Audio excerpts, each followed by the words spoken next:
Hi everyone, welcome to the Shiksha zone. जैसा कि आप सबको पता है कि हम हमारे चैनल पर सीटेट 2023 के लिए प्रिपरेशन कर रहे हैं।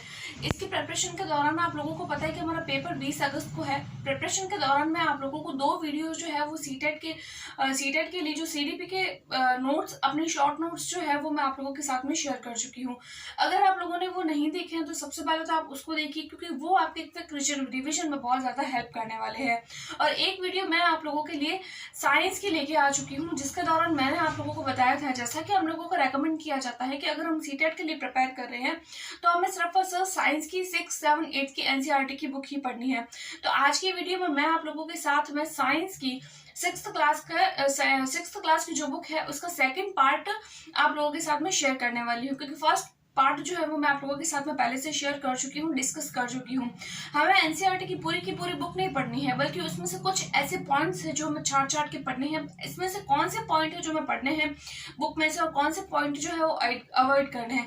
तो चलिए बिना किसी देरी के अपनी वीडियो स्टार्ट करते हैं। जैसा कि हम सबको रेकमेंड किया जाता है कि हमें तो सीटेट के लिए सिर्फ 6, 7, 8 की साइंस की जो बुक है वो ही पढ़नी है, उसके अलावा हमें कुछ भी नहीं पढ़ना है। तो देखिए, जैसा कि मैंने आप लोगों को बताया है थोड़ी देर पहले भी कि मैं आप लोगों के साथ में इसके 4 चैप्टर शेयर कर चुकी हूँ। अब देखिए, अब मैं आप लोगों के साथ में 5वां चैप्टर शेयर करने वाली हूँ कि 5वें चैप्टर में हमें क्या क्या पढ़ना है। तो देखिए, इस चैप्टर में वैसे बहुत सारी चीज़ें दी हुई है, लेकिन क्या हमें ये सब पढ़ना है? क्योंकि अब हमारे पास में बहुत ही कम टाइम है। तो इतने कम टाइम में एज अ रिविजन हम किस तरीके से अपने रिविजन को कर सकते हैं, तो चलो मैं आप लोगों को बता दी हूँ। देखिए, इस पेज में इतनी सारी चीज़ें दी हुई है, ये सब भी चीज़ें दी हुई है, लेकिन ये सब बहुत ही कॉमन चीज़ें हैं जो एग्जाम में पूछने लायक नहीं होती है। अगर मैं इस पेज की बात करूँ तो देखिए, यहाँ पे सिंपल लिखा हुआ है, सूखे पौधों की डंडियों से अन्न कणों और अनाज को पृथक करने की प्रक्रिया को थ्रेसिंग बोलते हैं। तो हमें सीधा एग्जाम में सवाल देखने को मिलता है कि सूखे पौधों की पत्तियों से अन्न कणों और अनाज को पृथक करने की प्रक्रिया को क्या बोलते हैं, जिसमें 4 ऑप्शन दे दिए जाते हैं और हमें सीधा सा हमें पता होना चाहिए कि इसको थ्रेशिंग बोलते हैं। इसके अलावा इस पूरे पैराग्राफ में हमें कुछ भी नहीं पढ़ना है। अब अगर मैं आप लोगों को बताऊं तो देखिए, इसमें निष्पावन का मतलब बताया गया है। निष्पावन का उपयोग पवनत अथवा वायु के झोंका द्वारा मिश्रण से भारी तथा हल्के अवयवों को पृथक करने में किया जाता है। साधारणतया किसान इस विधि का उपयोग हल्के भूसे को भारी अन्न कणों से पृथक करने के लिए करते हैं। तो देखिए, एग्जाम में इसमें भी सीधा सवाल पूछा जाता है कि हल्के भूसे को भारी अन्न कणों से पृथक करने के लिए कौन सी विधि का उपयोग किया जाता है, तो उसे हम निष्पावन कहते हैं, जैसा कि यहाँ पे चित्र में भी दर्शाया गया है। तो इन दोनों पॉइंट्स के अलावा इस पूरे पेज के अंदर हमें कुछ भी नहीं पढ़ना है। फिर आता है हमारा नेक्स्ट पेज। देखिए, नेक्स्ट पेज में आता है कि आटे से छोटे कण छलनी के माध्यम द्वारा निकल जाते हैं, जबकि बड़ी अशुद्धियां छलनी में ही रह जाती है। ये जो प्रक्रिया होती है, ये छलनी की प्रक्रिया होती है, चालन बोलते हैं। जैसे कि हम आटा छानते हैं उस तरीके से, कि अगर आटे को छानने के लिए हम कौन सी विधि का उपयोग करते हैं या अशुद्धियों को निकालने के लिए हम कौन सी विधि का उपयोग करते हैं, तो हमें वहाँ पे छलनी का प्रयोग करना है। उसके बाद में उसके अलावा इस पूरे पेज के अंदर हमें कुछ भी नहीं पढ़ना है। जो एग्जाम में आने लायक इस पूरे पेज में कुछ भी नहीं है, सिर्फ और सिर्फ यही एक लाइन इंपॉर्टेंट है, उसको आप हाईलाइट कर लीजिए, जो आपके क्विक रिवीजन में एग्जाम टाइम से पहले बहुत काम आने वाली है। अगला जो हमारे पॉइंट है वो है ये है कि मिश्रण से जल मिलाने की से भारी अवयवों के नीचे तली में बैठ जाते हैं। यानी कि मिश्रण के अंदर जब हम पानी मिलाते हैं तो भारी अवयव जो होते हैं वो नीचे बैठ जाते हैं। इस विधि को अवसादन बोलते हैं। तो यहाँ पे भी सीधी परिभाषा दे दी जाएगी और पूछेंगे किसको क्या बोलते हैं, तो हमें पता होना चाहिए अवसादन क्या कहते हैं। और उसके बाद में पूछा जाता है कि निम्न में से निस्तारण क्या है। फिर हमें कुछ पॉइंट दे दिए जाएंगे कि मिश्रण को बिना हिलाए जल को मिट्टी सहित उड़ेलने की प्रक्रिया को ही निस्तारण कहा जाता है। तो इन दोनों वर्ड्स को और इसकी कुछ परिभाषाओं को याद रखना है इस पेज में। उसके अलावा हमें कुछ भी नहीं पढ़ना है। उसके बाद में हम आते हैं हमारे नेक्स्ट पेज की ओर, कि नेक्स्ट पेज में क्या पढ़ना है। तो देखिए, इस पेज में हमें कुछ भी नहीं पढ़ना है। इस पेज में एक पॉइंट इंपॉर्टेंट है, वो है वाष्पन वाला, कि जल को अगर हम गर्म करते हैं तो वो वाष्प में बदल जाता है, जिसको वाष्पन कहते हैं। देखिए, ये ना तो एग्जाम में आने लायक है, और अगर है भी तो ये इतना कॉमन सेंस वाला है कि हम जनरली बिना पढ़े ही इसको कर सकते हैं। तो इसको हमें अलग से हाईलाइट करने की जरूरत नहीं है, क्योंकि अगर हम शॉर्ट नोट्स बना रहे हैं तो हम उसको शॉर्ट तरीके से पढ़े तो ही ठीक बात है। अगर ये वाला पॉइंट देखें तो ये भी वैसे बहुत इजी है, लेकिन फिर भी मैंने इसको हाईलाइट कर लिया है, क्योंकि वाष्पन से तो वाष्प बन रहा है हमें सीधा पता चल जाता है, लेकिन कई बार हम संघनन भूल जाते हैं। तो देखिए, संघनन का मतलब क्या होता है, जल वाष्प से उसके द्रव अवस्था में परिवर्तन की प्रक्रिया को संघनन कहते हैं। तो इसमें भी सीधा सीधा ये परिभाषा दे दी जाती है और 4 ऑप्शन दे दिए जाते हैं, जिसमें हमको पता होना चाहिए कि इस विधि को संघनन कहते हैं। देखिए, इस पूरे चैप्टर में हमें सिर्फ इतना ही पढ़ना है। इसके अलावा ये मैंने जो 4 से 5 लाइनें बताई है, आप लोगों को अगर सिर्फ यही चीज़ें पढ़ के चले जाते हैं तो 100% श्योर आप अपनी सीटेट में बहुत अच्छा स्कोर कर पाएंगे। चलिए अब हमारे नेक्स्ट चैप्टर की ओर बढ़ते हैं। नेक्स्ट हमारा जो चैप्टर आता है वो आता है हमारे चार्य और के परिवर्तन। तो देखिए, इस पेज में हमें कुछ भी नहीं पढ़ना है। अगला जो पेज आता है उसमें मैंने कुछ इंपॉर्टेंट 2 पॉइंट जो है वो लगा के रखे हैं, क्योंकि ये जनरली एग्जाम में पूछे जाते हैं। क्योंकि ये 2 एग्जाम्पल जो है हमारी बुक में नहीं दे रखे हैं, लेकिन जब मैंने प्रीवियस ईयर क्वेश्चन पेपर देखे तो मुझे ये मैक्सिमम टाइम देखने को मिले हैं, तो सोचा मैं क्यों ना इसको अलग से लिख लूँ। तो देखिए, हमें पूछा जाता है कि भौतिक और रासायनिक परिवर्तन कि मोमबत्ती का जलना कैसा परिवर्तन है। तो देखिए, मोमबत्ती का जलना रासायनिक परिवर्तन होता है और मोम का जलना भौतिक परिवर्तन होता है। उसके अलावा देखिए, अगर मैं आगे बढ़ूँ तो इस चैप्टर में इसके अलावा कुछ भी पढ़ने लायक चीज़ें नहीं है। बाकी सारी चीज़ें तो हमें जनरली पता ही होती है कि उत्क्रमणीय क्यों क्या होता है, अनुत्क्रमणीय क्या होता है। तो इस चैप्टर में हमें केवल उतना ही पढ़ना था। अब हम आते हैं अपने नेक्स्ट चैप्टर की ओर। तो देखिए, इस पेज में हमें कुछ भी नहीं पढ़ना है। यहाँ कुछ इंपॉर्टेंट पॉइंट्स मैंने लगा के रखे हैं। देखिए, यहाँ पर दिया हुआ है कि हरे तथा कोमल तने वाले पौधों को शाक बोलते हैं। अब इसमें एग्जाम्पल इस तरीके की जो चीज़ें होती है उनमें किस तरीके से क्वेश्चन आ जाता है, तो पूछ लिया जाता है कि जिनके हरे और कोमल तने होते हैं उन्हें क्या बोलते हैं, शाक बोलते हैं, वृक्ष बोलते हैं, झाड़ी बोलते हैं, या कुछ भी बोल सकते हो। तो हमें पता होना चाहिए कि जिनके हरे और कोमल तने होते हैं उनको हम शाक बोलते हैं। सामान्यतः ये छोटे होते हैं और अक्सर कई शाखाएं इसमें नहीं होती है। जैसा कि यहाँ पे चित्र में भी देख सकते हैं कि ए वाला जो है वो शाक है, जैसे कि ये वाला शाक है, बी वाला झाड़ी है और सी वाला वृक्ष है। तो इतना तो हमें कॉमन सेंस के माध्यम से पता ही होता है। उसके बाद में अगर मैं आप लोगों को अगला पॉइंट बताऊं तो देखिए, अगला हमें झाड़ी के बारे में, सबसे पहले हमें शाक के बारे में दे दिया, उसके बाद में हमें झाड़ी के बारे में दे दिया जाता है कि कुछ पौधों में शाखाएं तने के आधार के समीप से निकलती है, तना कठोर होता है, अधिक मोटा नहीं होता है, इसका हम झाड़ी बोलते हैं। देखिए, सबसे छोटा शाक होता है, उसके बाद में झाड़ी आता है और उसके बाद में वृक्ष आता है। उसके बाद में झाड़ी से रिगार्डिंग एक इम्पॉर्टेंट पॉइंट जो यहाँ पे दे रखा है वो ये दे रखा है कि कमज़ोर तने वाले पौधे सीधे खड़े नहीं रह सकते हैं, ये भूमि पर ही फैल जाते हैं, जिसे विसर्पी लता कहते हैं। तो देखिए, इसमें किस तरीके से क्वेश्चन पूछा जाता है, इसमें इस तरीके से पूछा जाता है कि कमज़ोर तने वाले पौधे जो सीधे खड़े नहीं रह सकते हैं, भूमि पर फैल जाते हैं, निम्नलिखित में किसकी विशेषता है। तो हमें पता होना चाहिए कि ये विसर्पी लता की विशेषता है। जबकि कुछ पौधे सहायता से ही ऊपर चढ़ जाते हैं, तो ऐसे पौधों को हम आरोही शाक जो होते हैं वो कहते हैं, आरोही कहलाते हैं। और ये शाक, झाड़ी और पेड़ तीनों से भिन्न होते हैं, यानी ये न तो शाक की विशेषता है, न झाड़ी की विशेषता है और न ही तने की विशेषता है। इसके अलावा इन सारे पेजेस के अंदर हमें कुछ भी नहीं पढ़ना है, क्योंकि इसमें सब इतनी कॉमन सेंस वाली चीज़ें दी हुई है कि अगर हम सीटेट के लिए या किसी भी एग्जाम के लिए प्रिपेयर कर रहे हैं तो हमें पढ़ने की ज़रूरत नहीं है, क्योंकि ये 6th क्लास की बुक है और हम बहुत साल पहले पढ़ चुके हैं। उसके बाद में देखिए, नेक्स्ट पेज में भी हमें कुछ नहीं पढ़ना है। उसके बाद में एक कुछ पॉइंट आता है, ये ज़्यादा इंपॉर्टेंट है, इस पॉइंट को आप हाईलाइट करिएगा, बहुत 2-3 बार रिवाइज करिएगा, तभी आप लोगों को याद होगा, क्योंकि इसमें से मैक्सिमम टाइम क्वेश्चन जो है वो पूछे गए हैं। क्या बोला गया है कि जिन पौधों की जड़ जो होती है वो इसकी तरह होती है, यानी कि लंबी लंबी होती है, और उसके साइड में कुछ पार्श्व जड़ें भी होती है, उसको हम क्या बोलते हैं, मुसला जड़ कहते हैं। तथा छोटी जड़ जो होती है उसको पार्श्व जड़ बोलते हैं। देखिए, जो लंबी लंबी जड़ें होती है, जैसा कि इन्होंने बोला है कि 17.A की तरह होती है, इनकी मुख्य जड़ को मुसला जड़ बोलते हैं, यानी मुख्य जड़ जो होती है उसको मुसला जड़ बोलते हैं, और जो साइड में छोटी छोटी जड़ें होती है उसको पार्श्व जड़ बोलते हैं। ये बीच वाली जड़ को मुसला जड़ और साइड वाली जो होती है उसको पार्श्व जड़। और जिन पौधों की जड़ें इस तरीके से होती है, फैली हुई होती है, जिसमें कोई भी मुख्य जड़ नहीं होती है, सभी जड़ें जो होती है वो एक समान दिखाई देती है। जैसा कि हमें चित्र से ही पता चल रहा है कि देखिए, इसमें एक मुख्य जड़ भी है और इसके अलावा साइड में इसमें बहुत सारी छोटी छोटी जड़ें हैं, लेकिन इसमें मुख्य जड़ है ही नहीं, बल्कि सारी जड़ें छोटी छोटी ही है जो हमें एक जैसी ही दिखाई देती है। तो इस तरीके की जो जड़ होती है उसको जकड़ा जड़ बोलते हैं या फिर रेशेदार जड़ बोलते हैं।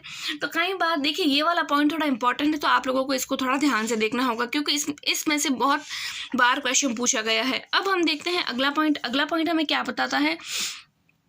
देखिए, अब हमारे पास में ये है कि गेंदा, सूरजमुखी और गलदाउंदी नल है, क्योंकि यह पुष्प नहीं है वरन पुष्पों का गुच्छ है। तो देखिए, इसका क्या मतलब है। इसमें जैसे कि हमसे इस इस लाइन से रिगार्डिंग हमसे एग्जाम में ये क्वेश्चन पूछा जाता है कि निम्नलिखित में से कौन पुष्प नहीं है बल्कि पुष्पों का गुच्छ है। कुछ एग्जाम्पल दे दिए जाएंगे जैसे कि गेंदा, सूरजमुखी और ये तीसरा जो भी दिया हुआ है वो। तो हमें पता होना चाहिए कि गेंदा एक पुष्प नहीं होता है बल्कि यह पुष्पों का एक गुच्छ होता है। सूरजमुखी भी एक पुष्प नहीं है बल्कि वो एक पुष्पों का गुच्छ है। इसके अलावा इस पूरे चैप्टर में क्या इंपॉर्टेंट है तो वो हम देखते हैं आगे। देखिए आगे और कुछ भी इंपॉर्टेंट नहीं है, आगे सिर्फ एक लाइन इंपॉर्टेंट है, उसको हमें थोड़ा ध्यान रखना होगा। देखिए, जालिका रूपी सिरा विन्यास युक्त पत्तियों वाले पौधों की जड़ें मूसला जड़ होती है, जबकि समांतर सिरा विन्यास वाली युक्त पत्तियों वाले पौधों की जड़ें रेशेदार होती है। इस वाली लाइन में भी इस वाले जो इंपॉर्टेंट पॉइंट है, इस चैप्टर का जो सारांश है, इसमें सिर्फ और सिर्फ ये लाइन ही इंपॉर्टेंट है। देखिए अगर मैं इस पूरे चैप्टर की बात करूँ तो सिर्फ और सिर्फ 4 या 5 लाइनें ही इंपॉर्टेंट है जो हमारे क्विक रिवीजन में बहुत ज़्यादा काम आने वाली है। या फिर तो आप जिस तरीके से मैं पॉइंट्स बता रही हूँ आप उनको या फिर तो हाईलाइट कर लीजिए या फिर अपनी नोटबुक में नोट कर लीजिए, क्योंकि अगर आप नोटबुक में नोट कर लेते हैं तो आप लोगों को ये बहुत ज़्यादा हेल्पफुल होने वाली है। अगला हमारा जो चैप्टर है वो है 8th चैप्टर, वो है शरीर में गति की, हमारे शरीर में गति किस तरीके से होती है। तो देखिए अगला जो हमारा पॉइंट आता है वो आता है धुराग्र संधि। इसमें क्या लिखा हुआ है कि गर्दन और सिर को जोड़ने वाली संधि को धुराग्र संधि बोलते हैं। यानी हमें सिंपल सा पूछ लिया जाता है कि गर्दन और सिर को जोड़ने वाली संधि क्या कहलाती है, तो धुराग्र कहलाती है। उसके बाद में मैंने ये पॉइंट इंपॉर्टेंट बना के रखा है कि घुटने की संधि को क्या बोलते हैं, तो उसको हिंज संधि बोलते हैं। अगला हमारा ये है कि कोहनी में हिंस कब्जा संधि होती है, जिसमें केवल आगे और पीछे एक ही दिशा में गति हो सकती है। यानी वो पूरी ऐसे इस तरीके से राउंड नहीं हो सकती, जैसे हम हथेली को ऐसे पूरे राउंड कर सकते हैं ना, उस तरीके से ये राउंड नहीं कर सकती। ये सिर्फ आगे और सिर्फ पीछे ही गति करती है। तो इस तरीके से इन दोनों पेजेज में भी मिलाकर हमें सिर्फ 2 पॉइंट ही पढ़ने हैं। अगला आता है हमारा नेक्स्ट पेज। तो देखिए नेक्स्ट पेज में हमें क्या पढ़ना है कि वक्ष के दोनों तरफ 12 पसलियां होती है। हमें जनरली एग्जाम में पूछा जाता है कि वक्ष में कितने पसलियां होती है, तो हमें पता होना चाहिए 12 पसलियां होती है। फिर आता है मेरुदंड, अनेक छोटी छोटी अस्थियों से बना हुआ होता है जिसे कशेरुका कहते हैं। मेरुदंड 13 कशेरुकाओं का बना हुआ होता है। 13 नहीं है, 33 है। हमें इस तरीके से भी क्वेश्चन पूछ लिया जाता है कि मेरुदंड जो है वो कितनी कशेरुकाओं का बना हुआ होता है, तो वो होता है 33। देखिए हम अगले पेज पे चलते हैं। उसके अलावा अगले पेज पे चलने से पहले मैं आप लोगों को अगर बता दूं तो देखिए कंधे की जो अस्थि होती है उसको श्रोणी अस्थियां कहते हैं, और कूल्हे की जो संधि होती है वो बैठने वाली होती है। जिस जगह से हम बैठते हैं उसको कूल्हे की अस्थियां बोलते हैं। देखिए अगर मैं अगले पॉइंट की ओर चलूं तो हमें क्या दिया हुआ है कि जो हड्डियां कठोर नहीं होती है, जो हड्डियां कठोर नहीं होती है, जिन्हें मोड़ सकते हैं, उसके उपास्थि कहते हैं। जैसे कि हमारी कान होती है, देखिए कान के ये पास वाले नीचे का साइड वाला पोर्शन होता है ना, तो ये उपास्थि होती है, हड्डी नहीं होती है। क्योंकि देखिए इसकी हड्डियां कठोर नहीं होती है, मोड़ भी सकते हैं। कान के हमारे ये वाला पोर्शन जो होता है उसको हम आराम से मोड़ सकते हैं, तो उसको हम उपास्थि बोलते हैं। अब एग्जाम में ये भी क्वेश्चन आ सकता है कि निम्नलिखित में से उपास्थि का उदाहरण कौन सा है, तो हमें ये पता होना चाहिए। उसके बाद में आता है शरीर की संधियों में भी उपास्थि पाई जाती है। हमारे शरीर की जितनी भी संधियां होती हैं उसमें भी उपास्थि पाई जाती है। अगला हमारा जो आता है कि केचुआ किसके माध्यम से गति करता है। देखिए ये वो पॉइंट है जो इस चैप्टर में नहीं दिया हुआ है, बल्कि मैंने अपने खुद के एक्सपीरियंस की बेस पर और प्रीवियस के क्वेश्चन देखकर ही लिखा है कि केचुआ पेशियों के माध्यम से गति करता है। यानी इसमें से भी वैसे एक क्वेश्चन पूछा गया है प्रीवियस ईयर में कि केचुआ किसके माध्यम से गति करता है, तो केचुआ पेशियों के माध्यम से गति करता है। अगला हमारा जो पेज आता है इसके अंदर कुछ भी ऐसा नहीं है जो हम पढ़ सकें। उसके बाद में देखिए कुछ हाईलाइटेड पॉइंट इस तरीके से हैं कि पेशियों के जोड़ों के एकांतर क्रम में सिकुड़ने और फैलने से अस्थियां गति करती है। पूछ लिया जाता है कि अस्थियां गति कैसे करती है, तो पेशियों के जोड़ों के एकांतर क्रम में सिकुड़ने और फैलने से अस्थियां गति करती है। अगला हमारा पॉइंट है कि पक्षियों की दृढ़ पेशियां तथा हल्की अस्थियां मिलकर उड़ने में सहायता करती है। हमसे कई बार क्वेश्चन पूछ लिया जाता है कि पक्षी उड़ पाता है क्यों, इसका क्या कारण है, तो उसकी जो अस्थियां होती है वो हल्की होती है, यानी उसमें भार बहुत ज़्यादा कम होता है। देखिए इतने ही पॉइंट्स हमें हमारे एनसीईआरटी की बुक से 6th क्लास से पढ़ने हैं, इसके अलावा हमें कुछ भी नहीं पढ़ने हैं। आप ऐसे मत सोचिएगा कि मैम बहुत जल्दी करा रही है। देखिए अब हमारे पास में टाइम कम है, और अगर मैं अब जल्दी नहीं करूँगी तो फिर मैं पूरा सिलेबस कवर नहीं करवा पाऊँगी। देखिए उसके बाद में अगर मैं आप लोगों को बताऊँ कि तिलचट्टों में बाह्य कंकाल पाया जाता है, तो ये पॉइंट भी इंपॉर्टेंट है। इस पॉइंट को भी आपको याद रखना है, क्योंकि इसमें से भी क्वेश्चन पूछा जाता है कि निम्नलिखित में से बाह्य कंकाल किस में पाया जाता है। फिर 4 ऑप्शन दे दिए जाते हैं, तो हमें पता होना चाहिए कि तिलचट्टों में बाह्य कंकाल पाया जाता है। फिर आता है हमारा नेक्स्ट चैप्टर सजीव और उसकी विशेषताएं आवाज़। देखिए इसमें पहले पेज में कुछ भी नहीं पढ़ना है, इसमें से वैसे कुछ भी इंपॉर्टेंट नहीं है जो प्रीवियस ईयर पूछे गए हैं। अगर पूछे भी गए हैं तो वो इतने कॉमन सेंस वाले होते हैं जो हमें जनरली पता होते हैं। देखिए अगर मैं आप लोगों को बताऊं तो इसमें कुछ चीज़ें लिखी हुई है, जैसे कि देखिए ये चीज़ें वैसे भी तो बहुत कॉमन सेंस वाली है, लेकिन अगर हम लोग एक बार देख लेंगे तो शायद हमारे लिए ये हेल्पफुल हो जाएगी। वो अगले पॉइंट ये है कि डॉल्फिन और व्हेल जैसे कुछ जंतुओं में गिल्स नहीं होते। हमें पता है कि मछलियाँ जो होती हैं इनमें गिल्स होते हैं सांस लेने के लिए, लेकिन डॉल्फिन और व्हेल जो होती है इनमें गिल्स नहीं होते हैं। ये सिर पर स्थित नासाद्वार, अर्थात नासाद्वार का मतलब होता है नाक ही होती है उनके अंदर भी, जैसे मनुष्यों में होती है, वात छिद्रों द्वारा ही श्वास लेते हैं। ये जल में लंबे समय तक बिना श्वास लिए रह सकते हैं, परंतु समय समय पर सतही जल या जल से बाहर आकर श्वसन छिद्रों से बाहर अपने श्वसन छिद्रों से जल को बाहर निकालते हैं तथा श्वास द्वारा स्वच्छ वायु अंदर भरते हैं। तो हमसे इसमें से भी क्वेश्चन पूछ लिया जाएगा, तो इसके लिए भी हमें सिर्फ इतना पॉइंट याद रखना है। देखिए इस चैप्टर में भी कुछ ऐसा खास है नहीं पढ़ने लायक।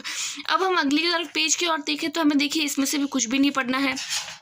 उसके बाद आगे बढ़े तो देखिए आगे भी इतना कुछ खास नहीं है पढ़ने लायक। उसके बाद में और आगे बढ़ते हैं तो देखिए इस पूरे चैप्टर में मुझे कुछ नहीं लग रहा है कि कुछ इंपॉर्टेंट है, क्योंकि देखिए इस चैप्टर में सिर्फ और सिर्फ क्रियाकलाप दिए गए हैं, और जो प्रीवियस है जब मैंने क्वेश्चन देखे तो इसमें से कुछ खास क्वेश्चन पूछे नहीं गए हैं। तो आप ऐसे मत सोचिएगा कि क्या पता हम नहीं पढ़ के गए हैं तो इसमें से क्या पता क्वेश्चन आ जाए। अगर ऐसे एक दो क्वेश्चन तो ऐसे होते ही हैं जो आउट ऑफ सिलेबस आते हैं, तो हमें घबराने की ज़रूरत नहीं है। देखिए अगला हमारा जो आता है वो आता है हमारा 10वां चैप्टर, गति और दूरियों का मापन, कि हम गति और दूरी का मापन किस प्रकार से करते हैं। तो देखिए यहाँ पर भी यहाँ तक तो कुछ भी पढ़ने लायक नहीं है। कुछ मैंने पॉइंट हाईलाइट कर रखे हैं जो मैं मैथ्स में बहुत जनरली पढ़ लेते हैं, तो हमें यहाँ पे उसको पढ़ने की जरूरत नहीं है। फिर भी अगर मैं आपको बताऊँ तो देखिए 1 मीटर में 100 सेंटीमीटर होते हैं, 1 सेंटीमीटर में 10 मिलीमीटर होते हैं, और 1 किलोमीटर में 1000 मीटर होते हैं। इसमें से कुछ न्यूमेरिकल्स क्वेश्चन पूछे जाते हैं जो मैं आप लोगों के साथ में नेक्स्ट वीडियो में शेयर भी करने वाली हूँ। तो देखिए इन सब में से हमें कुछ भी पढ़ना नहीं है, क्योंकि इसमें से कुछ भी इंपॉर्टेंट नहीं है। सिर्फ लास्ट पेज पे कुछ इंपॉर्टेंट चीज़ें दी हुई है जो मैं आप लोगों को बता देती हूँ। देखिए लोलक की गति आवृत्ति गति का उदाहरण है। हमें पूछा जाता है कि लोलक की गति किस प्रकार की गति का उदाहरण है, तो आवृत्ति।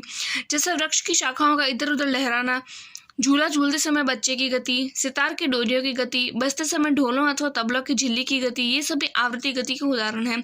हमें आवृत्ति गति के कुछ उदाहरण दे दिए जाएंगे जिनमें वस्तुएं एक निश्चित समय अंतराल के बाद अपनी गति को दोहराती है। उसके बाद में हमें आता है हमारा कुछ नेक्स्ट टॉपिक, वो कुछ इस तरीके से आता है कि लंबाई का मात्रक जो होता है वो मीटर होता है। ऐसा ही पद्धति में लंबाई का मात्रक पूछ लिया जाता है तो हमें पता होना चाहिए कि वो मीटर है। वर्तुल गति में कोई वस्तु इस प्रकार गति करती है कि उस वस्तु की नियत गति से दूरी समान रहती है।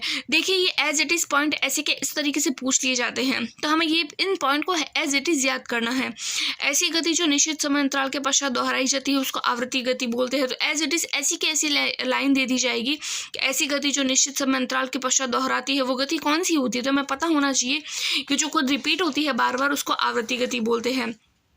उसके बाद में देखिए हमारा जो नेक्स्ट टॉपिक आता है वो आता है पार्ट, जो चैप्टर है वो हमारा 11th है, प्रकाश छायाएं। देखिए जो 10th चैप्टर जो है इसके पीछे वाले जो क्वेश्चन है यानी अभ्यास जो क्वेश्चन होते हैं वो बहुत ज़्यादा इंपॉर्टेंट है, क्योंकि इसमें कुछ न्यूमेरिकल्स भी दिए हुए हैं और कुछ ऐसे पॉइंट्स भी है जो हमें सारे के सारे क्वेश्चन ये पढ़ने लायक है। तो इनके जो एग्जाम्पल्स है या इसके रिगार्डिंग किस तरीके से क्वेश्चन पूछे गए हैं, किस तरीके से पूछे जाते हैं, तो वो मैं आप लोगों को नेक्स्ट वीडियो में बताऊँगी। यानी कि इन जो बाहर वाले अभ्यास प्रश्न होते हैं इनके लिए मैं एक अलग से वीडियो बनाऊंगी। अगली जो वीडियो होगी उसमें मैं आप लोगों को ये वाला जो चैप्टर है वो पढ़ाऊंगी, यानी इसके आगे का जितना भी कोर्स है वो आप लोगों को बताने वाली हूँ। आप लोगों को सिर्फ और सिर्फ इतने ही टॉपिक्स है, इतनी ही लाइंस पढ़नी है, इसके अलावा आप लोगों को और कुछ नहीं पढ़ना है। अगर आप लोग इतना सा भी पढ़ के चले जाते हैं तो एग्जाम टाइम में 100% आप 30 में से 25 पक्का स्कोर करेंगे ही करेंगे। आई होप सो आपको मेरी ये वीडियो पसंद आई होगी। मिलते हैं नेक्स्ट वीडियो में, तब तक के लिए टेक केयर, बाय बाय।